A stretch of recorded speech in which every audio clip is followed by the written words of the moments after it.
Alright, friends, moving on to mobile payments. Mobile payment is a payment transaction initiated or confirmed using a person's cell phone or smartphone.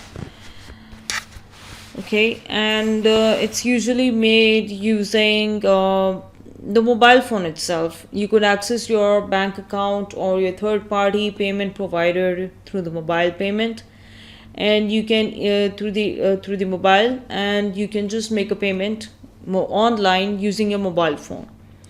Now, mobile proximity payments are different because what they do is you have a scanned a code in your mobile based on the application that you're using, payment application that you're using.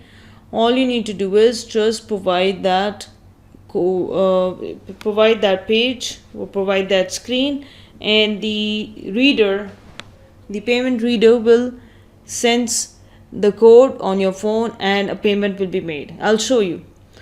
Mobile proximity payments are used for making purchases in physical stores or transportation services.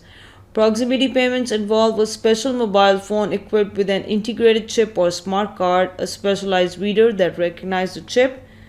When the chip comes within a short distance of the reader, and a network for handling the payment.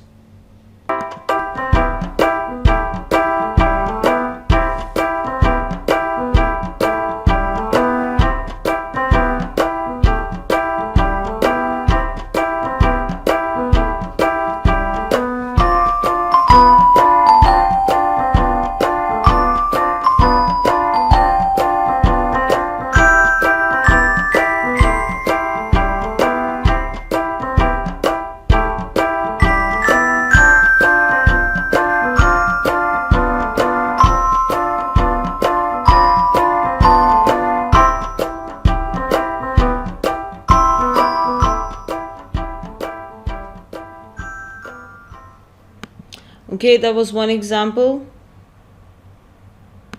Check this one out. Let's suppose that you're writing a really important email to a colleague. Hi, I'm Lena Rao. We're here at the Cracker Galleria here in San Francisco to demo PayPal's newest version of its iPhone app with Hill Ferguson.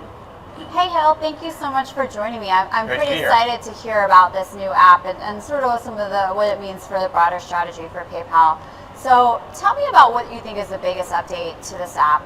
Yeah, this is a major update to our app. And when we talk to our consumers, they basically tell us they want three things from PayPal. They want us to help them save time, help them save money, and then to keep them safe.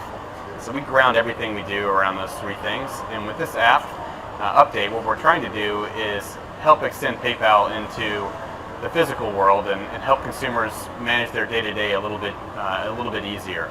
But it seems like, with what you guys are doing. Okay, check this one out. That was too long. Apple Pay isn't the first mobile payment service. Google Wallet and PayPal have been in the game for much longer and will also influence a future in which we pay for everything with our phones. Checking out with Apple Pay is a breeze, but where it really wins is security. Like Google Wallet and PayPal, Apple leverages tokenization, so the merchant never sees your credit card numbers. Tokens are stored in a chip called the secure element, which can only be accessed with your fingerprint, and that's Apple's greatest asset. It's the only service that uses biometric security as a standard. But you will need an iPhone 6 or 6 Plus to use Apple Pay, and the service is only supported by about 220,000 merchants, which sounds like a lot, but is a small subset of the millions of retailers in the United States. Google Wallet is equally easy to use, but quickly surpasses Apple Pay's functionality. Loyalty cards can be stored on your wallet, plus you can use it to send money to friends. And many online retailers accept it too. The drawback? Something called host card emulation. Instead of storing tokens in hardware like the secure element, Google stores that data in the cloud. That enables Wallet to work with more devices, but it also opens doors to more security issues. And then there's PayPal. The company has been processing payments for 15 years, and they're pretty good at it. The major difference here is the way you pay. When you arrive at a store, you'll check in using the PayPal app before completing your transaction. Because of this, you will need cellular reception to make purchases. PayPal's Pay by Phone tech hasn't made it into many stores, so you'll be hard-pressed to find it in chain stores and other retailers. But if you are a seasoned PayPal user, adopting the app is a no-brainer. No matter which service you end up choosing, don't recycle your old-fashioned leather wallet just yet. It'll take time before most merchants are ready to support mobile payment technology. Alright, CNET is our trusted source for the latest technology, latest technology updates and changes. Let's look at more about mobile payments, mobile remote payments, or making mobile payments. The payer initiating the payment sets up an account with the mobile payment service provider. You saw examples like Apple Pay and Google Pay, Google Wallet. All of these are PayPal Wallet. These are all mobile payment service providers. Okay, the user selects an item to purchase. The merchant asks for a payment. To make the payment, the payer sends a text message or a command to MPSP that includes the dollar amount and the receiver's mobile phone number. The mobile payment system provider receives the information and sends a message back to the payer confirming the request and asking for the customer's PIN. The payer receives the request on his or her mobile device and enters the PIN. That's exactly what you saw on the video. After the MPSP receives the payer's PIN, money is transferred to the receiver's account, credit card or bank account, then the payer's account is debited. After the transaction occurs, the payment information is sent to the payer's mobile device and his or her account at MPSP is debited.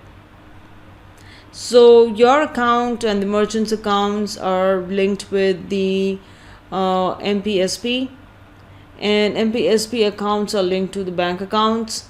So MPSP becomes the middleman.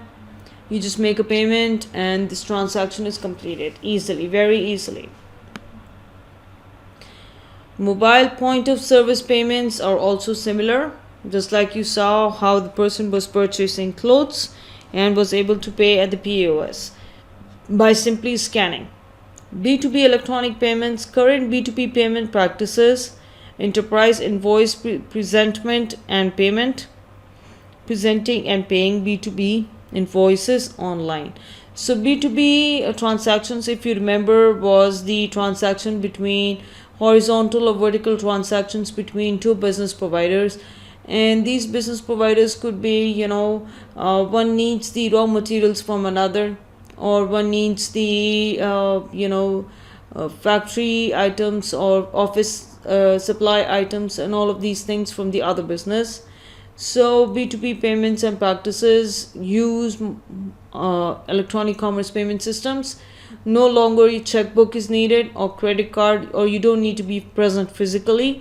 There's a special system to make payments like this, EIPP. Let me show you. This is the definition here. Electronic invoice presentment and payment is a program driven by the FRA RTP team or BRO RTP team in collaboration with Ariba, where the main objective is to automate the processing of manual invoices via electronic invoicing through the Ariba supplier network. Okay, and it's done through the company called Accenture. If you look at a complete detail on this, if you click on it, Accenture is a worldwide technology service provider as well as technology service developer. Electronic invoice presentment and payment. So this is what it looks like. Okay, and through this process, suppliers will have the option for submitting their invoices through the use of the following: EDI, online entry, CVS template. And I'm just making sure if I need to talk about all of these, but this is how it is. You can access, you can find, Okay, the Ariba network is the world's largest trading partner community, home to more than 750,000 companies, including more than half of the Fortune 500 companies. Ariba provides fast transmission, tracking, and processing of orders and invoices, and it is created by Accenture Consulting. For business process questions or general inquiries, call this number. Okay, using this network minimizes invoice discrepancies by confirming Accenture specific data and allows instant feedback to suppliers. Suppliers can send invoices in several different formats securely over the internet.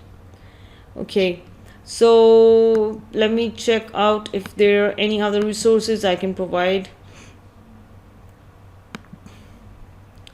Alright, electronic invoice presentment and payment system. This is what it looks like. And I guess, yeah, that this is it. I am just making sure if I have any diagram that I can share with you.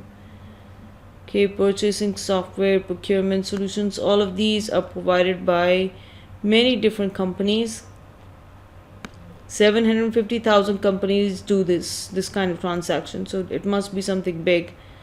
All right, so okay, all right, enough of these open source images. All right, please check it out yourself if you get a chance. B2B Electronic Payments, EIPP model, seller direct, buyer direct, consolidator. So you can make payments online using the following channels. Okay. Then you have B2B Electronic Payments, EIPP options.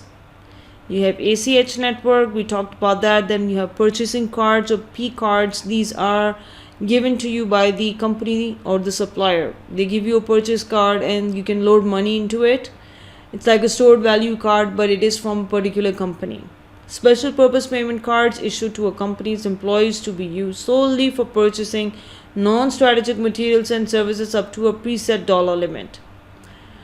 Fedwire or wire transfer, we all know it's like almost like a physical transfer of cash from one place to another. Letter of credit, another way to make a B2B payment. A written agreement by a bank to pay the seller on account of the buyer a sum of money upon presentation of certain documents. Okay, letter of credit is like, I'm going to pay you if you show me your ID card or whatever you need to show them. Alright, I think the chapter is finished. It was a small chapter, and I'm going to use the managerial issues to explain my put your learning to practice, because in the put your learning to practice section I want to explain how you can set up a payment gateway system, okay, a shopping cart system for my scrumptious indulgence business. I'm going to go to the business page, to the website, and I'm going to explain how we're going to do it. Managerial issues: what payment method should your B2C site support? What electronic micropayment strategy should your e-marketplace support? What payment method should the C2C marketplace support? Should we outsource our payment gateway service? How secure are e-payments? What B2B payment method should we use? So I'm going to talk about this again and put your learning to practice. So in summary, we covered all of these points here. Okay, payment revolution. I talked about shop and ship. Please check it out if you get a chance. You'll find a lot of information about it. Using payment cards online, smart cards, stored value cards, e-micropayments, e-checking, mobile payments, and B2B electronic payments. So this is it for this chapter, and I'm going to just 3 videos for this chapter, which is fine. Up next, I'm going to put my learning into practice, and I am going to apply the electronic payment strategies to my scrumptious indulgence business. And I am also going to show you many different ways to set up your business account and generate payments online. Okay, so get your sleeves rolled up. You're going to have a very exciting video coming up next. See you shortly.